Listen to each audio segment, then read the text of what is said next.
நான் பாஸ்டர் கிட்ட என்ன பண்றான், எத்தனையோ கடிதம் கூட எழுதுறேன். ஒரு சிலர் சொல்லுவாங்க, நான் என்ன பண்ணேன், எனக்காக கொஞ்சம் ஜெபம் பண்ணுங்க ஐயா. நாளை கூட வராம எனக்கு ஃபோன் பண்ணிட்டாங்க, என்னண்ணா கொஞ்சம் ஐயா எங்க வீட்டுக்காரங்களுக்காக நீங்க கொஞ்சம் ஜெபம் பண்ணுங்க ஐயா அப்படின்றாங்க. அப்போ வராம எதுனா ஆசீர்வாதம் பெற முடியுமா அப்படின்னு பார்க்கும்போது எதுவுமே நம்ம பெற முடியாது. சோம்பேறி ஆசைப்படுவான், கஷ்டப்படாம என்ன பண்ண முடியாது. இந்த உலகத்துல எந்த விஷயமே, தண்ணி குடிக்கணும்னா கூட கிளாஸ் எடுத்து மொண்டு குடிக்கணும். அந்த தண்ணி வரத்துக்கு ஒருத்தர் யாரோ ஒருத்தர் குடிச்சு வச்சுக்கணும் இல்லைங்களா? கஷ்டப்படாம எதுவுமே கிடைக்குதா? எதுவுமே கிடைக்காது இந்த பூமியில. அதனால நாம் கண்ணீரினால் என்ன பண்றோம்னா, அவர் கேட்கிறாரு, என் ஜபத்தை கேட்கிறவரே தாவீது சொல்றாருங்க. அப்போ நம்ம ஜபத்தை தேவன் என்ன பண்றாருன்னா கேட்கிறாரு. நம்ம விண்ணப்பத்தை கேட்கிறோம் பாருங்க. விண்ணப்பத்தை கேட்கிறவர்கள் ஒரு பாட்டு கூட இருக்குது, நமக்கு அருமையா தமிழ்ல பாடிக்கிறாங்க. அப்போ பார்க்கும்போது எதுவுமே ஆகட்டும், முடிஞ்சு பாதாளத்துல போய் உண்மை துதிக்கிறோம் இல்லையா? நம்ம உயிரோடு இருக்கும் போதே தேவனை என்ன பண்ணனா, அவரை நாம் ஆராதிக்க வேண்டியதா இருக்கிறது, அவரை துதிக்க வேண்டியதா இருக்கிறது, அவரை நாம் புகழ வேண்டியதா இருக்கிறது. அதனால தான் சொல்றாருங்க, நான் எப்பவுமே நான் அவரை என் பட்சத்திலே நான் வச்சிருக்கிறேன் அப்படின்றாரு. எப்போ தேவன் நம்ம பட்சத்திலே இருப்பார்? எப்போ இருப்பாங்க? நம்ம அவரை எப்பவுமே நினைக்கும் போதுதான். அதுக்குதான் நான் எப்பவுமே தேவனை துதிப்பேன், தேவனை ஆராதிப்பேன்னா எப்ப நம்ம துதிக்க முடியும்னா, நம்ம உயிரோடு இருக்கும் போது. நீ எந்த நிலைமையில இருந்தாலும் நீ தேவனை பட்சத்தில் வச்சுக்கிட்டு இருக்கலாம். நான் வச்சிருக்கேன்னா அதுக்குதான் தாவீது சொல்றேன், நான் எப்பவுமே அவர் என் பட்சத்தை 16:8 சொல்றாங்க. நான் எப்பவுமே என்ன பண்றேன், கர்த்தர் என் பட்சத்தில் வச்சிருக்கிறேன். யாரை வைக்கணும் இல்லையா காணி, ஒரு தாவீது ராஜா, பெரிய ராஜா, முதல்ல 2வது ராஜா. சவுலுக்கு எடுத்து யாரு ராஜா வந்தாங்க? இவர் ஒரு ஆடு மேய்க்கிறவரு. இவருக்கு ஞானம் இருக்குதா இல்லையான்னு பாக்கலீங்க. தேவன் அவர் என்ன பண்ணாருங்க, ஒரு அபிஷேகம் பண்ணி வீட்டிலே அவரை யாரும் ஏத்துக்கிறீங்க இல்ல. பார்த்தோம்னா வீட்டுல எத்தனை பிள்ளைங்க அவருக்கு? 8 பேர். யாருக்கு? ஏசையா, ஈசாக்குடைய மகன் ஈசாவுடைய மகன். அவருக்கு தாவீது 8 மகன். லாஸ்ட்ல இவரு அந்த மகன்ல யாராவது அங்க இருக்கிறவங்க எல்லாருமே என்ன பண்றாங்க, அவர் யாருமே ஏத்துக்கல. தள்ளப்பட்ட ஒரு மனுஷன். அவர் ஏதோ ஒரு ஆடு மேய்க்கிறதுக்காக நாங்க ஒதுக்கிட்டோம். போ, இத்தனை பேர் இருக்கிறாங்க, எல்லாரும் நல்லா படிச்சு இருக்கிறாங்களோ இல்ல நல்லா மிலிட்ரி மேனா ஆகிறதுக்கு எல்லாருக்கும் நல்ல சான்ஸ் இருக்குது. இவரை மட்டும் என்ன பண்ணிட்டாங்க, ரொம்ப குள்ளமான மனுஷன் கூட கொஞ்சம் பார்த்தோம். தாவீது ரொம்ப குள்ளமா அப்படின்னு பார்த்தோம்னா, அதிகாரத்துக்கு போனோம்னா எத்தனை அதிகாரம் போனோம்னா 16:1 சாமுவேல்ல பார்க்கும்போது என்ன பண்ண முடியும், அவர் ஹிஸ்டரி பத்தி நமக்கு தெரியும். பார்க்கும்போது அவர் என்ன பண்றாருன்னா, ஒரு எல்லாரும் தள்ளப்பட்ட மனுஷன், எதுக்கும் உதகாதவரு. எங்க அண்ணன் தம்பிகளுக்கு என்ன பண்ணோம், சாப்பாடு கொண்டு போய் கொடுக்கறதுக்காக என்ன பண்றாருன்னா, குடு அப்படின்னு எடுத்துன்னு போக சொல்றாரு. அப்போ அந்த வேலையெல்லாம் விட்டு அந்த ஆடுக விடுத்து கூட என்ன பண்றாருன்னா, நல்லா அந்த அதிகாரம் கொடுத்து நீ போன படிச்சு பாருங்க. அந்த ஆடு விடு, நீ ஆடையெல்லாம் விட்டுட்டு வந்தியான்னு அவங்க அண்ணன் தம்பி கேட்பாங்க. அது கூட பொறுப்பு இல்லடா நீ அப்படின்னு சிலர் பார்த்து, எதுக்கும் உதவ மாட்டியா. இன்னும் பார்த்தா எதுக்கும் உதகாதவனை என்ன பண்ணிட்டாங்க, ஆடு மேய்க்க. அந்த ஆடு மேய்க்கிறதுல கூட அந்த 44ஆம் வசனத்துல ஒரு கரடி ஒரு சிங்கம் வரும்போது என்ன ஆச்சுங்க, அவருக்கு தேவன் அவனோடு கூட இருந்தார். அப்ப இருக்கும்போது அந்த கரடி சிங்கத்தை என்ன பண்ணா, ஒரே ஒரு அந்த ஆடு எப்படி குச்சி போட்டு அந்த ஆட்டு தெலுங்குல மேக்கப் இல்லான்னு இருக்கும், தமிழ்ல ஆடுன்னு. அப்ப பார்க்கும்போது அந்த வாயிலிருந்து யாரும் பிடிக்க முடியுமா? சிங்கத்தை பார்த்தாவே நமக்கு என்ன ஆகும், ரொம்ப பயம் வரும். அதே நேரத்துல கரடி பார்த்தா இன்னும் எவ்வளவு பயம் வரும், ரொம்ப பயம் வரும். அசலுக்கு நிக்கிறதுக்கே நம்மளுக்கு தகுதி வராதுங்க. அது சும்மா சிங்கத்தை பத்தி வானா, பாம்பு இது பத்தி வானா, ஒரு சின்ன மிருகம் பாம்பு, அது நம்ம எங்கோ ஒரு சந்தில் தான் பயந்து இருக்கோம். பாம்புக்கு இதனால என்ன ஆயிடுறோம், நம்ம பயந்து போய் தூரத்துல இருந்தே நம்ம என்ன பண்றோம், அங்க போகாதீங்க அப்படின்னு சொல்றோம்.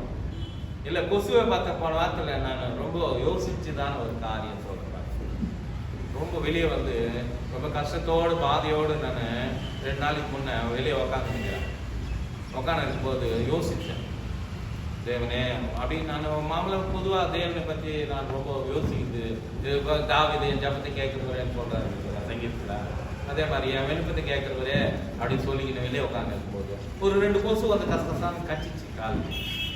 சின்ன மெத்தடை நான் சொல்லியிருக்கேன்.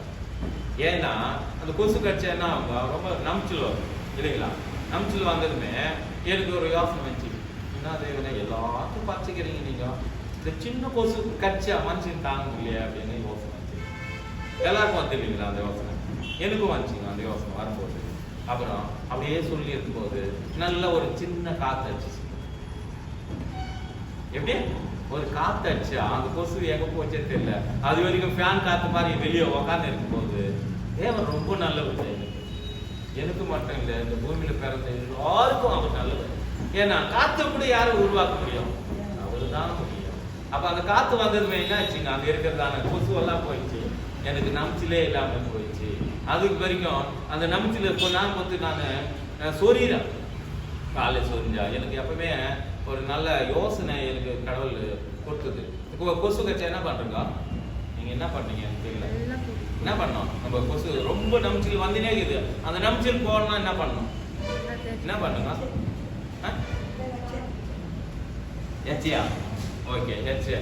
இன்னொரு விஷயத்தை உங்களுக்கு மத்தியில் நான் சொல்றேன். இருக்க தேவை தண்ணி எடுத்து நீங்க அந்த எவ்வளோ கொசு கச்சாலும் நீங்க உணர முடியாத போது தண்ணியில எடுத்து நல்லா கைவிடுங்க, அப்புறம் நம்பிச்சிலே இருக்காது. தேவனுக்கு ஏன் இது நான் சொல்றேன்னா, நான் அனுபவிச்சு இருக்கிறேன். இந்த குஷ்டி வியாதி சுகமாகத்துக்கு எத்தனையோ டாக்டருங்க இருக்கிறாங்க, எத்தனையோ விதமான இது இருக்கிறாங்க. ஆனா இந்த ட்ரிக்ஸ் நல்லா இருக்குது இல்லை பாருங்க. எத்தனையோ பேர் எத்தனையோ வீடியோ அனுப்புறாங்க. ஆனாலும் கூட இந்த சின்ன சின்ன விஷயங்களை நம்ம ரொம்ப வெளியே இருக்கிற நேரத்துல இல்ல கொசு இருக்கிற இடத்துல நம்ம இருந்தோம்னா இப்படியாப்பட்ட காரியங்கள் செய்யும் போது அந்த கொசு கட்சி இடத்துல நல்லா தண்ணி போட்டு நல்லா கழுவும் போது அந்த நம்பிச்சில் இல்லாமல் போயிடுது. சிஸ்டர் சொன்னாங்க எச்சை பூசினாங்க. இயேசு கிறிஸ்து கூட எச்சை பூசி என்ன பண்ணாங்க,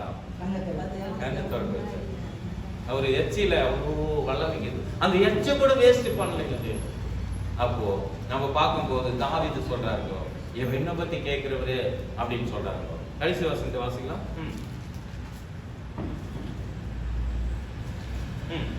அதுல கடைசி வசனம், என் பகைஞன் எல்லாரும் வெட்டி மிகவும் கலங்கி போவார்கள், மிகுந்த கலங்கி போவார்கள். அவர் பின்னாக திரும்பி சடிதிலே வெட்கப்படுவார்கள். நம்ம இங்க இருக்கிறதானா யாருன்னா வெட்கப்பட்டு போகணும்னு யாருன்னா விரும்புமா? நம்ம எதிரியை தான் நம்ம அப்படின்னு நினைப்போம் இல்லைங்களா? நம்ம எதிரி என்ன பண்றோம், அங்க எப்படின்னா நாசனம் போட்டோம். யாருன்னா ஜம் பண்றீங்களா? அப்படியே ஜம் பண்ணாதீங்க. பழைய ஏற்பாடுல பண்ணாங்க. யார் பண்ணிக்கிறது? தாவீதே சொல்றாருங்க, என் பகைஞ்சன் எப்படியே கொஞ்சம் வாட்டி கட் பண்ணி போடு.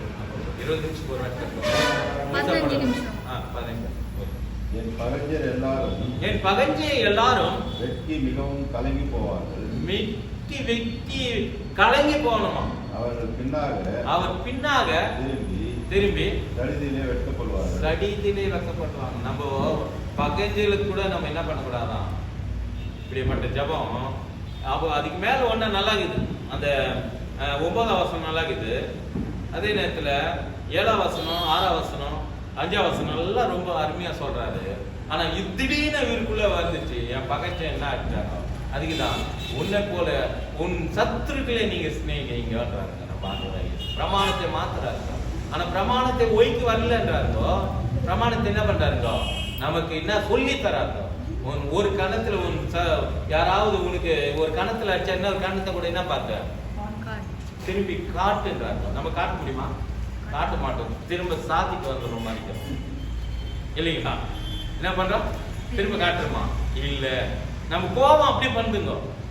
ஏன்னா நம்ம ஜன்ம சுபாவம், நமக்கு இருக்கிறதான சுபாவம் என்ன பண்ணுதுன்னா அந்த தாழ்மை மனசு வரமாட்டேங்குது. எங்க காட்டுறதும் எங்க அடிக்கணும்னு தெரியல. எனக்கே சொல்றேன், உங்களை பத்தி நீங்க எல்லாம் ரொம்ப நல்லவங்க. ஏன்னா எதுக்கு நான் நல்லவன் சொல்றேன்னா, நீங்க எங்க எப்படி வாயிருக்குன்னு எனக்கு தெரியாது. என்னை பத்தி தான் நான் சொல்ல முடியும். பிரதர் இப்படி சொல்லிட்டாரு, கவலைப்படாது. நீங்க ஏன்னா கோபத்தோ இல்ல நீங்க யார் அடிக்கிற சூழ்நிலை வந்தா நானே ஒரு பேச்சிலே என்னால் தாங்க முடியாது போது தேவன் சொல்றாரு, நீ எப்படி வா. மோசே கிட்ட ஒரு வார்த்தை சொல்லுவாருங்க. மோசேக்கு ரொம்ப மோசே பத்தியும் சொல்லுவாரு, மோசே வாய்ந்த பத்தியும் சொல்லுவாரு. மோசே என் வீட்டுல எங்கும் அவன் உண்மை இல்லவன்பா அப்படின்னு சொல்லுவாரு.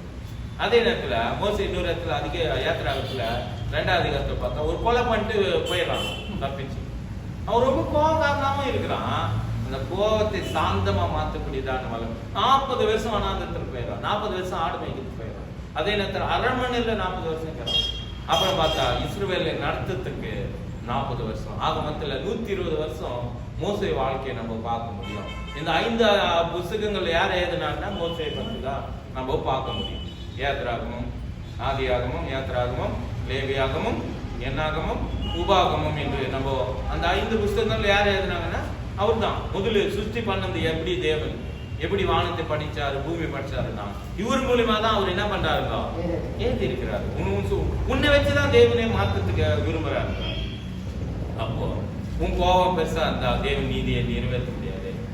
அப்போ யாக்கோபுல ஒரு வார்த்தை சொல்ல பார்த்தோம், 1ஆம் அதிகாரத்துல 2ஆம் அதிகாரத்துல நம்மளுடைய கோபத்தினால தேவன் நீதியை நம்ம நிறைவேற்ற முடியாதுன்னு ஒரு வார்த்தை வந்து வாசிங்க. 2ஆ இல்ல 1 பாருங்க, 1:20 பார்க்கலாம். யாக்கோபு 1:20 வாசிங்க. ఎందుకనగా నరుని కోపము దేవుని నీతిని నెరవేర్చదు. பாருங்க, நம்மளுடைய கோபத்தினால தேவன் நீதியை ஊழியம் கூட பண்ண முடியாதுங்க. நம்ம கோபம் தான் பண்ண முடியுமா? சிஸ்டர் கோவிச்சிங்கன்னா இங்க வர முடியாது, பசங்க கோவிச்சிங்கன்னா இங்க வர முடியாது. அப்போ நம்ம குடும்பமே கோவிச்சிங்கன்னா எங்கமே என்ன பண்ண முடியாது, தேவன் சமூகத்துக்கே வர முடியாது. யார் கோவிச்சிங்க? முதல் மனுஷன் ஆதாமுடைய பிள்ளைங்க 2 பேர்ல ஒருத்தன் கோவிச்சிங்கன்னு நான் தம்பியை என்ன பண்ணாங்க, கொலை பண்ணிட்டான். கோபத்தினால வந்த சாபம் தான். அந்த சாபமானது மனுஷனுக்கு நிம்மதியை போக்கக்கூடியதாக காணப்படுது. அந்த சாபம் என்ன பண்ணுதுன்னா ஒரு மனுஷனை எல்லாமே தேவன் சமூகத்தை என்ன பண்ணுங்க இல்லாம பண்ணிட்டு. அப்போ தேவன் சமூகத்தை இல்லாம போயிட்டா அவரு பாருங்க, ஆதாமே நீ எங்க இருக்கிறான்னு தேவன் தேடி வராது. பாவம் பண்ண வரைக்கும் என்ன பண்ணிட்டாக்கா தேவனை தூரமா இருக்கிறாங்க. பாவம் பண்ணாதுக்கு முன்ன தேவனோடு கூட உறவு இருந்துச்சு. அப்போ தேவனோடு கூட இருக்கிற உறவு வேணுமா, தேவனோடு கூட இல்லாத அந்த கோபம் உனக்கு வேணுமா, நீ தான் திசிச்சுப்பாங்க இல்லைங்களா? அப்போ அந்த கோபத்தினால அந்த தேவன் நீதி என்ன பண்ண முடியாது, நம்ம நிறைவேற்ற முடியாது, தேவன் சமூகத்திலே வர முடியாது பண்ணிடு. அப்போ அந்த கோபத்துக்கு நம்ம போகணும் என்ன பண்ணோம், ஒரு கணத்தை அடித்தா திரும்ப காட்டுங்கிறது மாதிரி தேவன் அதுக்கு தான் என் முகம் எப்படி இருக்குதுங்க, லகுவா இருக்கு. முன்னால் முடியாதுப்பா, என்னை நீ முன்ன வச்சிடு, உன்னை கோவம் எல்லாம் நம்ம போயிடு. அதுக்குதான் கிறிஸ்துக்குள் ஒருவன் இருந்தா அவனுடைய எல்லாவற்றையும் சிலுவையில் அடையணும். இயேசுவை எப்படி சிலுவையில் அடிச்சிட்டாங்களோ அது மாதிரி நம்ம கோபம், நம்மள இருக்கிறதான வைரகம், போராமை, இப்படி கலாத்தில 5ஆவது கட்சியில 18 இருந்து வாசிக்கும் போது என்ன வருங்க, வஞ்சகம், பொறாமை எல்லாவற்றையும் சிலுவையில் என்ன பண்ணணுமா அடிச்சிடணும். அப்ப அடிக்க முடியல, நான் உன் சுபாவத்தை நீ காட்டுற, என் சுபாவத்தை நான் காட்டுறேன். பேசுறதுக்கு நல்லா இருக்குது நீங்க அப்படின்னு சொல்றீங்களா? பேசுறதுக்கு இல்லைங்க. கொஞ்ச நேரம் நம்ம மனசு தேவனுக்கு என்று நம்ம திருப்போம். இந்த குருடன் இந்த குஷ்டி வியாதி உள்ளவன் எத்தனையோ பேர் அங்க இருக்கிறன்னு கூட எவ்வளவு பாதப்பட்டு அங்க இருக்கிற ஜனங்கள்லாம் கூட சொல்லியிருப்பாங்க இல்லைங்களா? நீ போய் அவரை போய் என்னத்த நீ கேட்க போற, உனக்கு எதுனா? அப்போ குருடன் கூட ஒரு தாவீதின் குமாரன் கூட ஒரு மனுஷன் இருப்பான். அங்க இருக்கிற பக்கத்து ஜனங்கள்லாம் சொல்லுவாங்க, நீ அவரை என்ன பண்ணாத, உபத்திரப்படுத்தாத, அவரு தொந்தரப்படுத்த. சீசுகளே சொல்றாங்க அரசுக்கு, நம்ம கூட பக்கத்துல இருக்கிற நீ போய் ஜபம் பண்ணிட்டு போற, நீ போய் தேவனை பத்தி தேடிட்டு போற, உனக்கு என்ன கிடைச்சிடுன்னா அவரை தேடினாதான் நமக்கு கிடைக்கும். ஒன்னு வாசிக்கலாம் பாருங்க, நம்ம விட்டத்துல இருந்து வாசிக்கலாம். மத்தேயு 8ஆம் அதிகாரம் 3ஆம் வசனத்துல இருந்து வாசிக்கலாம். இயேசு தமது கையை நீட்டி, பாருங்க, இயேசு தமது கையை நீட்டி அவனை தொட்டு எனக்கு சித்தம் உண்டு சுத்தமாக என்றார். உன்னை என்னை தொட்டு ரட்சிக்கிறாருங்க, உன்னை என்னை தொட்டு அவர் சுகமாக்க விரும்புறாரு. அது மட்டுமல்ல, சுகமாக்கத்தோடு நித்தியதில்ல. திரும்ப பாருங்க, இயேசு அவனை நோக்கி நீ இதை ஒருவருக்கும் சொல்லாத. உடனே உனக்கு சுகம் கிடைச்சிச்சு, நீ என்ன பண்ணாத, ஒருவருக்கும் சொல்லாத. என்னங்க சொல்லக்கூடாதுன்னு? ஆயிலும் அவர்களுக்கு சாட்சியாக, ஆயிலும் நீ அவர்களுக்கு சாட்சியாக போய் ஆசாரியனுக்கு உன்னை காண்பித்து. பாருங்க, ஆசாரியம் கிட்ட போயிட்டு உன்னை பத்தி நீ காட்டிக்கோ. மோசே கட்டளையிட்டது காணிக்கை செலுத்து. நம்ம கூட நம்ம எதுனா நம்ம பிரேயர் விண்ணப்பத்தை வைக்கும் போது ஒண்ணு நம்ம பண்ணுவோம், எல்லாரும் பண்ணுவோம். தேவனே எனக்கு இது கிடைச்சிச்சுன்னா நான் உனக்கு இது செய்வேன். சொல்றோமா? அதே மாதிரி இங்க சொல்றாரு